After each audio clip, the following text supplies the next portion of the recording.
nangungulelat na rin. Kawawa talaga. So, we really have to invest. Tutukan talaga yung agriculture. At yun nga, hindi na maganda sabihin, pero from time to time, nakakadinig na ako ng farmer suicide, katulad ng India. Nung nakaraang taon, mga 6 ang nabalitaan ko. Nagpadala na lang kami ng tulong, pero masamang signos yun malas yun di ba? At talagang nakakalungkot. Pero sa tingin nyo, ma'am, balanse ba yung relasyon natin sa US at China? Ano ba to? Kailangan ba nating baguhin yan? Tayo yung host, di ba, ng ASEAN. So sana, pagkakataon sana yun, kasi naging outlier tayo, parang outside the Colombo tayo sa ASEAN. Kasi yung ASEAN talagang naninimbang na dapat hindi sila kakampi sa one side or the other side. Ang gusto talaga nila, in the middle lang sila. Siyempre, kapitbahay mo yung China. At the same time, gusto naman nila ng tulong ng US. So good shot sila all around. At nakukuha nila yung investment all around. Ultimo yung Laos, magugulat ka. Meron na silang mga bullet train. Nakakaingit Oh, grabe. Tayo, wala pa. May racket. Magkaka-racket tayo, ma'am. Oo, malapit. Buti pa sila. Ayun na nga. So, marami sila nakukuha ng investment. At the same time, nakakakuha rin ng Malaysia and Indonesia, mga Google, Amazon, data center. Nauna na sila sa atin. So, ang sa kanila, huwag tayong masyadong kakampi sa US kasi parang dinadala natin yung gera ng US at saka ng China sa ASEAN. Pati yung mga kapitbahay natin, nanganganib, natatakot sila. Ba't daw pinapalapit dito? May EDCA pa tayo. So nagagalit sila. Sana, pagkakataon nitong ASEAN presidency, it should have been an opportunity to talk to our neighbors. Kasi, di ba, kapitbahay yan barangay Asia yan dapat kakampi mo. Pero nabanggit niyo po na itong problema pagdating sa foreign policy ng Pangulo. Do you think it's the President o yung mga taong amuyong niya sa paligid na kampi ng kampi sa Amerika at away ng away sa China? Sino kaya itong nagpapahamak sa atin? Hindi ko talaga maintindihan Talagang, kasi, unang-una, personal na lang, yun nangyari sa amin noong 1986, na tinangay kami ng mga Amerikano. Kidnap din yun na dinala kami sa Honolulu. Kung, ayan, yung matatanda, katulad natin.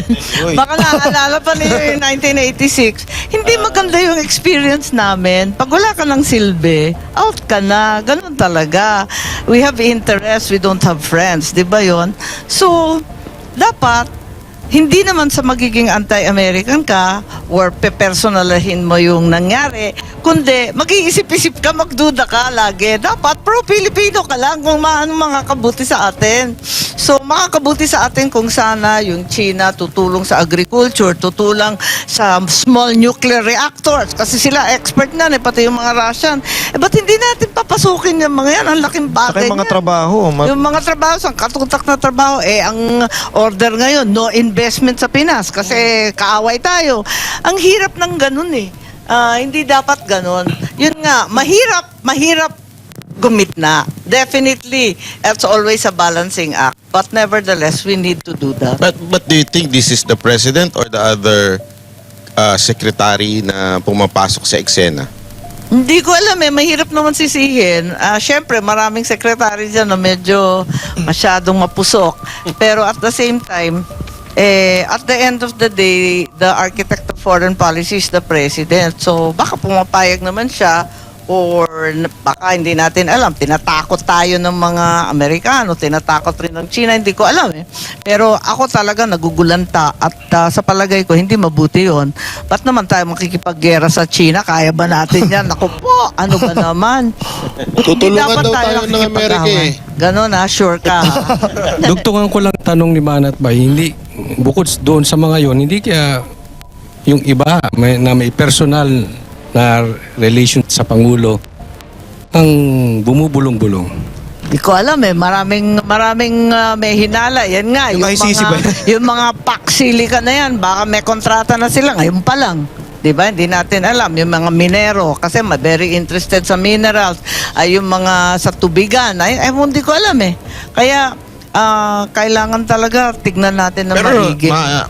may schedule na po ba kayo? Di ba kayo po ang mag-iimbestiga? Nag-file kayo sa ano? Oo, kasi minority na kami eh.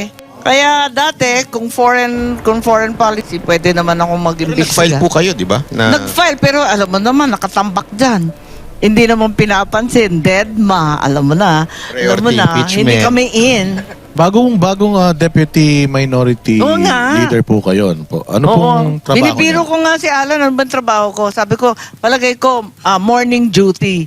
Kasi parang si dating Pangulong Duterte rin si Alan eh. Junior yun eh. Talagang gabi yun. Talagang aswang din yun eh. Sa gabi nagigising. So sabi ko, morning duty na ako. Alam ko ang papel ko.